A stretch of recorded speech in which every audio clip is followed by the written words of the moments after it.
Shalom, selamat pagi Sobat Suara Iman Alor yang diberkati oleh Tuhan. Berjumpa dengan saya Megi Marlen Patiwael, penyuluh agama Kristen kantor Kementerian Agama Kabupaten Alor.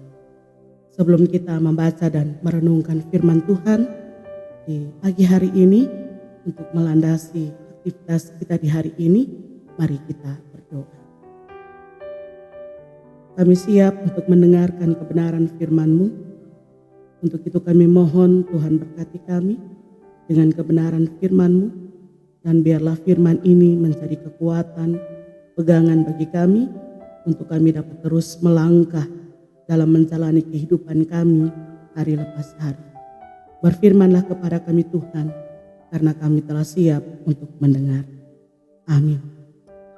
Sobat Suara Iman Alor yang diberkati oleh Tuhan, firman Tuhan di pagi hari ini bagi kita terambil dalam kitab Amsal pasal 3 ayat yang ke-5 hingga ayatnya yang ke-7. Beginilah firman Tuhan, percayalah kepada Tuhan dengan segenap hatimu dan janganlah bersandar kepada pengertianmu sendiri. Akuilah Dia dalam segala lakumu, maka Ia akan meluruskan jalanmu. Janganlah engkau menganggap dirimu sendiri bijak, takutlah akan Tuhan dan jauhilah kejahatan.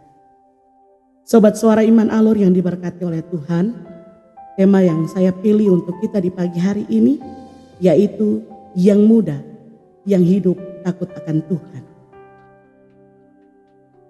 Pembacaan kita di saat ini di dalam kitab Amsal.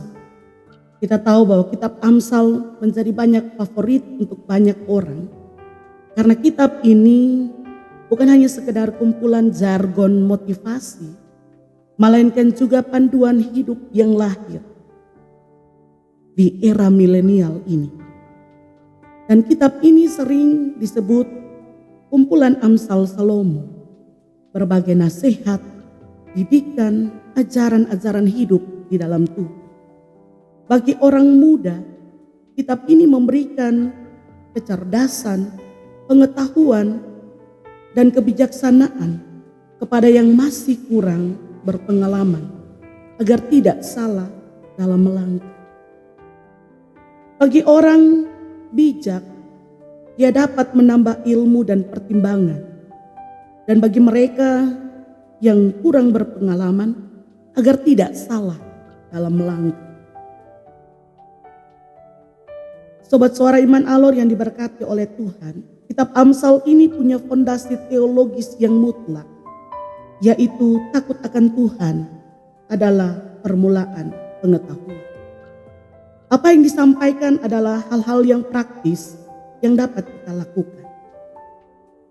Karena itu, dalam firman ini mengajak kepada kita untuk percaya kepada Tuhan dengan segenap hati, agar kita dapat melakukan apa yang Tuhan inginkan. Kita mungkin bisa rapuh saat badai hidup datang. Tongkat itu bisa patah. Tapi jika kita bersandar kepada Tuhan, maka itu akan jauh lebih besar daripada keterbatasan. Takut akan Tuhan berarti melakukan apa yang diperintahkan oleh Tuhan untuk menjauhi segala kejahatan. Rajin dalam ibadah-ibadah, rajin melakukan hal-hal yang baik. Orang yang beribadah belum tentu takut akan Tuhan. Tapi orang yang takut akan Tuhan pasti akan beribadah. Kita orang-orang muda yang mudah sekali terbawa dengan hal-hal negatif, perkelahian, tawuran, dan lain sebagainya. Karena itu firman Tuhan saat ini mengajak kita untuk hidup beda dengan anak-anak muda yang lain. Bukan hanya dari penampilan, tetapi juga dari sikap dan perilaku. Semua dimulai dari diri kita sendiri. Semua dimulai dari anak-anak muda yang takut akan Tuhan. Karena firman ini kembali mengingatkan kita, mengajak kita selaku anak-anak muda. Janganlah engkau menganggap dirimu sendiri bijak. Takutlah akan Tuhan dan jauhilah kejahatan. Maka damai dan sukacita akan kita rasakan di tengah-tengah kehidupan kita sebagai orang-orang yang percaya. Anak-anak muda, marilah kita hidup di dalam Tuhan.